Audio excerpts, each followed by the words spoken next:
Hello, good afternoon. Buenas tardes. Hola.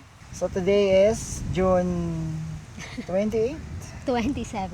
It's June 27. Today is June 27 and It's a Friday. Friday 26 degree. So kaya nakalabas kami ng ganito. It's 7:36 p.m. right now. Medyo mainit siya pero tama lang. Mahangin. Yeah, mahangin. Masarap ang hangin. So for a different background, different scenario, nandito kami ngayon sa Parque de la Cadellada. Yes.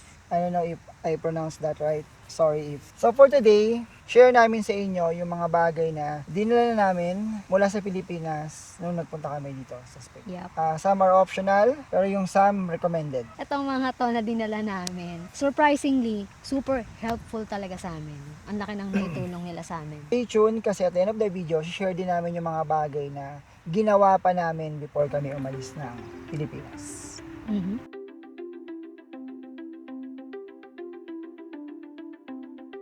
Okay, first, this is optional. It's up to you kung prepared nyo or kailangan nyo. Pero nagdala kami ng sarili naming router. Mas advisable kung makapagdala kayo ng travel router kasi mas maliit yun ng konti. Ano yung advantage kung meron kang sariling router? Kasi kami, nag-rent muna kami ng Airbnb for 1 month nung first time na nagpunta kami sa Oviedo.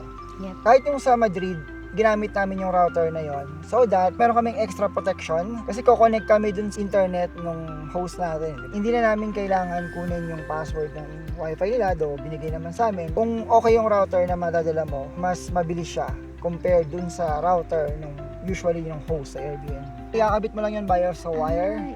In our case, hindi na kami nag-login yung mga devices namin kasi naka-automatic login na siya dun sa router na yun. Ngayon, kung hindi nyo prepare na gumamit ng sarili nyong router, well, ang next option mo is meron kang sariling VPN. Yeah. We personally use NordVPN. For all our travels yon, even nung pumunta kami ng Japan, ng Korea, lahat ng mga out of the country travel. Yeah. Every time kukunik kami sa wifi ng airport, wifi sa park kung meron, Restaurants, or cafe. lagi kaming gumagamit ng VPN for safety. Yung router mostly ginamit lang namin talaga siya sa Airbnb namin sa loob ng bahay. Next na dinala namin ay power bank. Meron kaming tig-isang power banks and very helpful siya. Siyempre kami ay nag-vlog, so we use camera and helpful siya kasi hindi namin kailangan maghanap ng power outlets to charge our devices. Very convenient kapag may dala kang power bank, especially if you're always on the go, nasa labas ka. Sa amin ay nasa 10K mAh. So, kaya mag-charge ng dalawang full charge ng cellphone namin. Usually, ginagamit namin siya pang charge ng camera. Pang charge nitong DJI Osmo Pocket na ginagamit namin. Next is medicine and vitamins. Ito, very important to. Nasa Philippines pa lang, sinusort ko na talaga lahat ng mga vitamins and yung medicines na dadalhin namin here sa Spain. Of course, very convenient siya. Kailangan nasa hand carry lang siya para madali mo siya ma-access. Kapag nasa ibang bansa ka and you're not familiar with yung mga names ng medicine nila dito, at least, konting sakit ng ulo, lagnat, meron ka agad makukuha. May available agad. Thankfully, hindi pa kami naman nagkakasakit. May konting sakit ng ulo lang, ganyan. So, buy Jessic. Occasionally kasi nagkakaroon ng allergic rhinitis. Wala pa namang akong nararanasan na allergic attack here. Dala-dala namin yan, yung mga nasal spray, throat spray, creams namin, sa kate-kate, ganyan. And yung mga oils na pampahid, sa mga sakit ng katawan, ganyan. And pinaka-importante sa mga Pilipino, yung Vicks. Vicks Vaporub. Kahit saan kami pupuntang country, may dala kaming sarili naming Gamot. medicine. So, Gamit na gamit natin yun na nag-cruise tayo. Anyway. kasi kailangan mo talaga yon for emergency purposes din yan, para hindi mo na kailangan lumabas, hindi mo na kailangan pumunta ng pharmacy. Dito kasi may oras no? Unlike sa Philippines, may mabibilang kang 24 hours. Dito wala. So, importante talaga yon. Next, ito, power extension cord.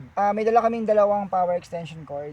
Sa Pilipinas parang ginagamit na namin. Binitbit namin yung dalawa naming extension. Kasi kailangan namin ng maraming saksakan. Especially, dalawa kami nagla-laptop. Isa lang yung isasaksak mo, marami ka ng power outlet na magagamit. Iba kasi yung power outlet nila dito eh. Actually, partner tong extension cord na to. Pa-power adapter. Laging dala sa mga travel namin. Universal adapt. Mga simple lang, no? Meron din kami dalang extra. May marami na siyang USB na kasama. Kapag bumili ka ng extension cord dito, ganun din yung saksakan nila, iba din. Kailangan mo rin ng adapter. Kailangan mo din ng adapter, di ba? Malaking tulong na nakapagdala kami ng dalawang power Yes. extension. Gamit na gamit. Which is, ginagawa na rin namin talaga natin yun, di ba? Pag nagka-travel tayo, na may kasamang laptop. Kasi gusto namin, may kasakan kaming marami. Anywhere. Oo. So, yun, Madali kasi mag-charge. Yes.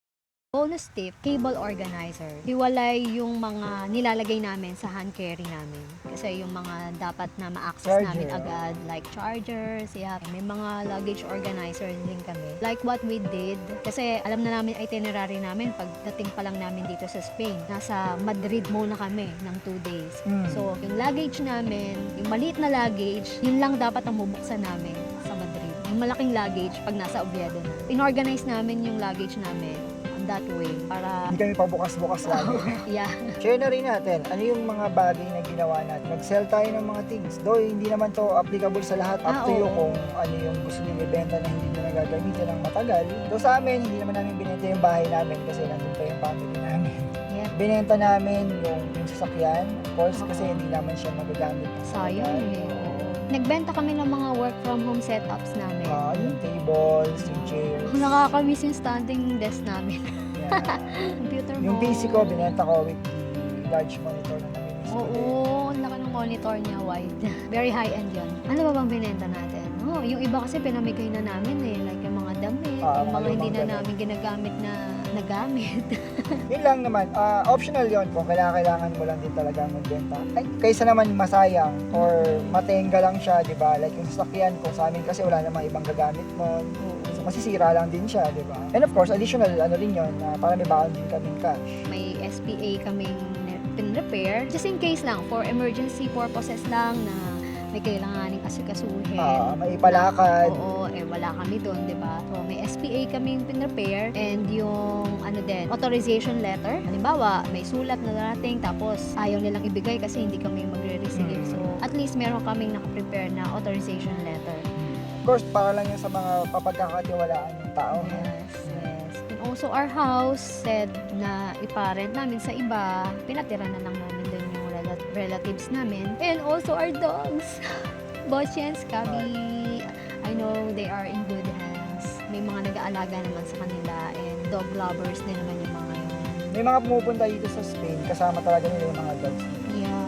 Medyo magastos kasi yun eh. For us, hindi namin siya kaya. Kasi Pa. good as nagpamasahe ka ng isang tao per dog. And all the papers pa. Yung mga papers ka pang lalakarin din doon. So, nakikita namin yung ibang mga expats dito. Pero syempre sila, mayayaman sila eh. Mga from US or from UK, yun. Kasama nila yung mga dogs nila. Bukod doon sa gastos na yun, pagdating mo pa dito, ang dami mga asikasuhin sa kanila kasi meron niyang insurance, Dalawang insurance. dog food, and of course, lagi mo silang lalaba here in park.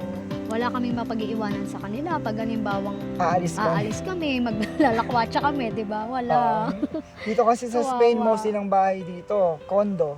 Di ba nakakaawa naman sila. Mm-mm. Eh, sa Pilipinas, at least meron kaming open courtyard. Oo, Nakakatakbo-takbo sila nakakatakbo doon sila sa kahit na labas. hindi na sila i-walk. Yes. Talagang mayayaman yung may mga lupa dito na malalaki. Yan. May garden. O may garden. Mayayaman talaga yung mga yon. Pero yung mga usual na nakatira dito, condo yung bahay. Medyo magastos at malaking responsibilidad din pag meron kang aso. I think that's basically it, no? Before tayo umalis. Hopefully nakatulong at nakapagbigay ng insight sa inyo na nagpaplano or paalis na rin ng Pilipinas at papunta ng Spain. Thank you again for supporting our channel. If you like more contents like this, Please like, share, and subscribe. see you again on our next adventure. Hasta luego!